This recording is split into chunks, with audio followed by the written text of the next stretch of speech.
Jay Lethal and Sanjay Dutt, a long-time close personal bond that began on TV 7 days ago between these two guys. They're friends in real life, but for this television universe, they joined up 7 days ago. They have said that they'd had a gift ready for Samoa Joe, and they're there at ringside with a nice little gift-wrapped box, and I'm thinking, well, that nobody can come out of that box. It's not even bigger than a bread box. But they pulled a variation on the old dick in the box routine with the finger in the box. They pull the top off the box, and it's Jay Lethal's finger. And then the lights go out, and the whole place is dark, and the announcer will go, well, something's happening. And the lights stay out forever because apparently the new member of the roster took a while to get in his spot. So I saw how he's moves slicker and quicker than lightning elsewise, so I'm surprised they got him in there without calling AAA. But when the lights come back on, there's a giant in the ring. Brian, did this guy facially look like if the pinhead from Freaks was a giant from India? Oh, come on. And had bigger sideburns. So there's the giant in the ring, and Joe turns around, and then here comes the Sanjay and Lethal, and the heels attack, and Tony Schiavone, of all people, they give him the duty to explain who this guy is. I know this guy.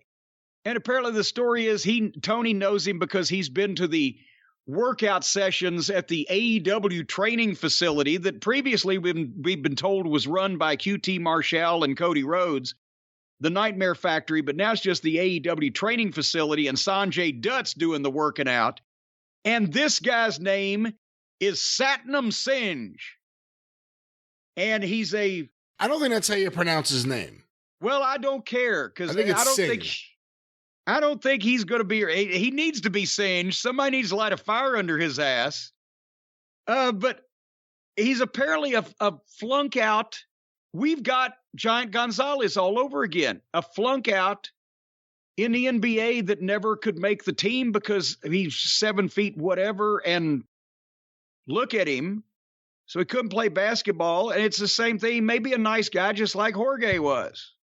But I don't know if he's going to be as good as Giant Gonzalez was in the ring. So anyway, Satnam Singh and his two cohorts get some of the most horrible alleged heat. It made Jericho's business look good.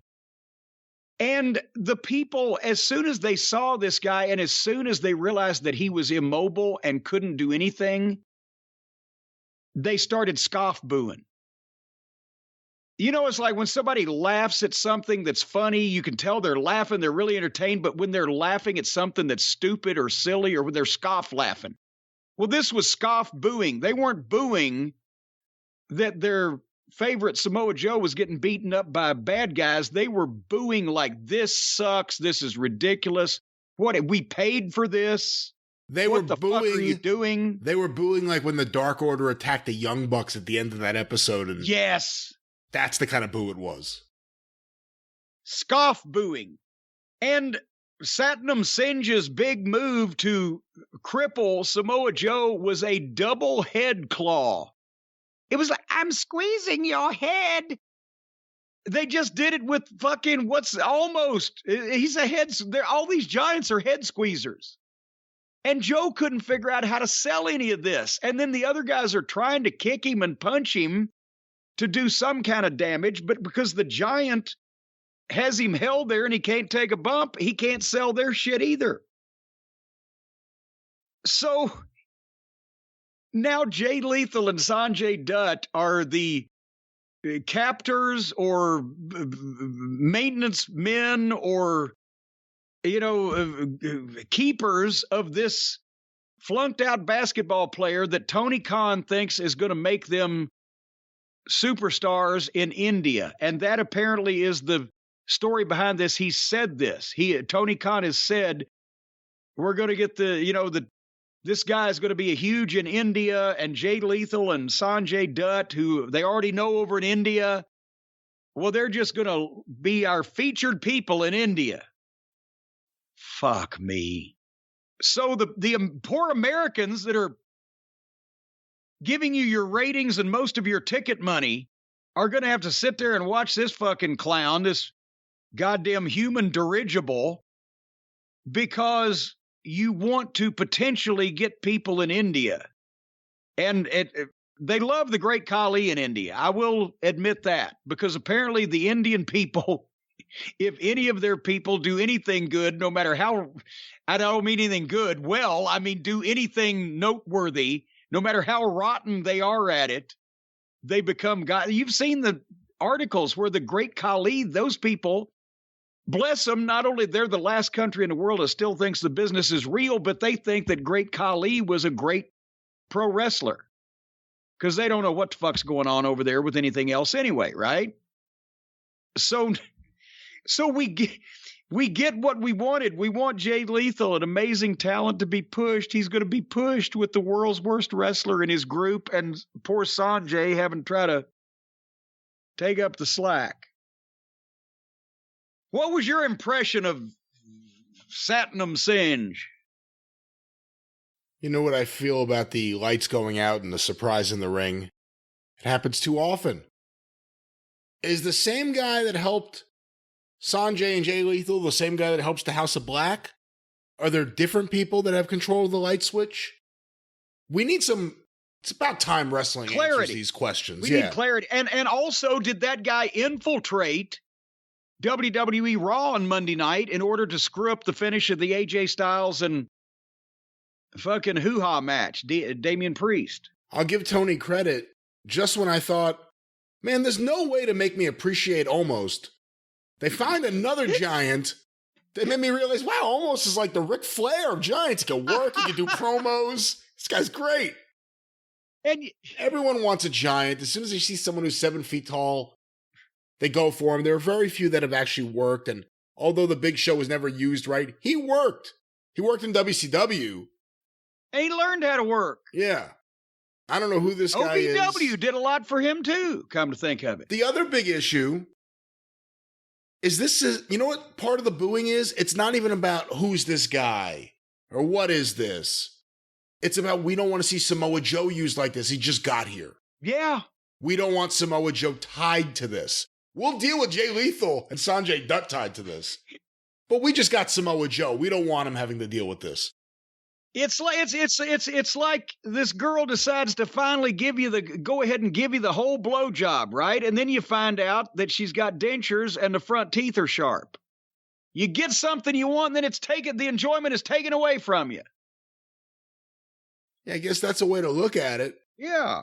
I had another point, but now I have no idea what I was going to say because there was this one girl in Dayton, Ohio. She had dentures, but she would take them out first, and I recommend that.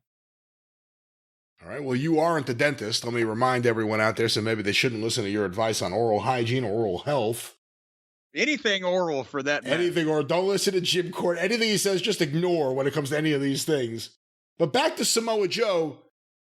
We just saw him, and now he's going to be tied to this. And what I was going to say before is I don't think you said enough about how bad the claw, do you call it a claw? The head squeeze. No, the head squeeze. It looked so ridiculous. This was, you know what this reminded me of, just because the guy didn't seem like he knew what he was doing? It was more the Yeti's debut, where he just hugged Hogan. Yes. He just grabbed Samoa Joe's head and just held on to it. And it looked horrible. It looked so stupid. And you came out of this really feeling bad about the way they're using Samoa Joe, and then you felt mad about the way they were using Samoa Joe. And the giant, if he had any kind of facial expression or anything, but you could just tell, you could see it on him. I don't know what am I doing here? What is happening around me? I want the belt. Not even that. Just complete confusion and total lost ball in high weeds. So, and by the overrun. Tony Khan goes on Twitter, goes on the internet, makes the big announcement. Folks, they've told us we're going to have as much time for this dream match, title match, as we need. If we have to overrun, and everybody's tweeting, set your DVRs. We don't want to miss this. Something big's going to happen. You know how long the overrun was? Was it 2 minutes? 2 minutes. Because I recorded the program that came after AEW to make sure I got the overrun, but AEW was listed in the DVR as from 8 p.m. to 10:02 p.m. And the Giant and poor Sanjay and Lethal were standing there when my DVR froze. It didn't even go to the next program yet. So the overrun was like 90 seconds. And that's... I had so many people say, make sure you set your DVR. Yeah, didn't need to. I wish I hadn't set the DVR for the program I saw. Except for MJF, I could have caught that on. They could have played the whole MJF segment on Twitter, and really we could have saved this week. But nevertheless, do you think the attitude with this Giant is? I'm being serious here. I don't mind saying I agree with it, but do you think the attitude is, well, we rushed Jade to TV, and she's a star, and now people actually, I think she actually does move the ratings in a good way. She may not be very good in the ring yet, but she's at least got some promo skills. Do you think that's the attitude? Hey, no, we can make him a star, just rush him on TV? No, I think they know and are, and I bet they probably can, because I just said, they'll accept apparently anything in India, because Kali was over. So they're going to stink up whatever portion of the television program that airs in North America that this guy is on, United States, Canada, English-speaking countries around the world, specifically to try to get over in India with this clown. And good luck with that. That's all I've got to say, because here's the thing. If you get over in India, then how are you going to take advantage of it? You got to go to India. You think William Regal's going to go back to India? That's where he almost died. He got so sick he never actually recovered. That nearly killed him and kept him out for however long. This is the WWE. This was a company that was well-versed and experienced in traveling to every country in the world, and they went over to India, and everybody got sick as a fucking dog, and Regal almost died. But Tony Khan is very rich, and from what I understand, he's been talking with the Universal Heartthrob Austin Idol about bringing him over, having him set up water filtration systems all over so that they'll be okay on their tour. He's a very, very smart guy. Oh, Idol, he made a fortune on those water filters. All right,